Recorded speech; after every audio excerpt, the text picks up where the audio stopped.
কিনছো আবার বলো। আমি ডিওরের এই লিপ বামটা নিছি আর ক্লিনিকের এই সেটটা নিছি।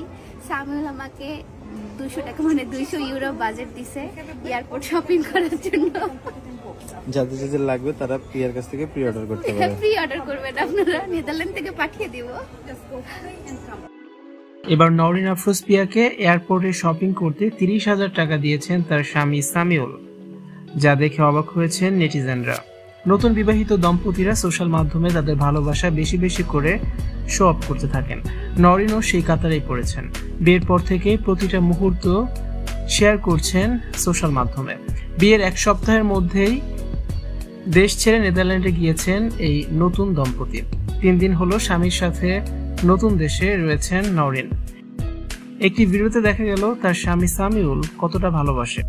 নওরিনকে এয়ারপোর্টে টুকিটাকি শপিং করতেই 200 ইউরো বা বাংলা টাকায় প্রায় 30,000 টাকা দিয়েছেন। এই ভিডিও দেখে অনেকেই বলছেন নওরিনকে টুকিটাকি কেনাকাটায় 30,000 টাকা দিয়েছে তার স্বামী। আসলে বড়লোকের বিরাট কারবার, তাদের দ্বারা সবকিছুই সম্ভব। নওরিন আফরোজ প্রিয়াকে মুহূর্তের ব্যবধানে নেদারল্যান্ডে নিজের কাছে নিয়ে গেছেন তার স্বামী সামিউল। অল্প সময় মনে হলেও 2 বছর ধরেই দুজনের কিন্তু এই প্ল্যান ছিল। সামিউল বিদেশ যাওয়ার পর থেকেই নওরিনকে মিস করতে থাকে। একা নিঃসঙ্গ জীবনে একঘেয়েমি চলে আসে। এরপর নানা ধরনের পাগলামি করতে থাকে। নওরিন তাকে অনেক বোঝাতেন। বিয়ের পর দুজন একসাথে থাকবেন এমন ডিসিশন নিয়েছিলেন দুজন। সিদ্ধান্ত মোতাবেক এগিয়েছে দুজনের কাজকর্ম। আগে থেকে নওরিন আফরোজ প্রিয়া সিদ্ধান্ত নেন স্থায়ী হবেন তার স্বামীর কাছে নেদারল্যান্ডে।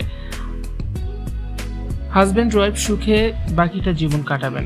তাছাড়া ফ্রান্স, জার্মানি, ইটালি, ইউরোপের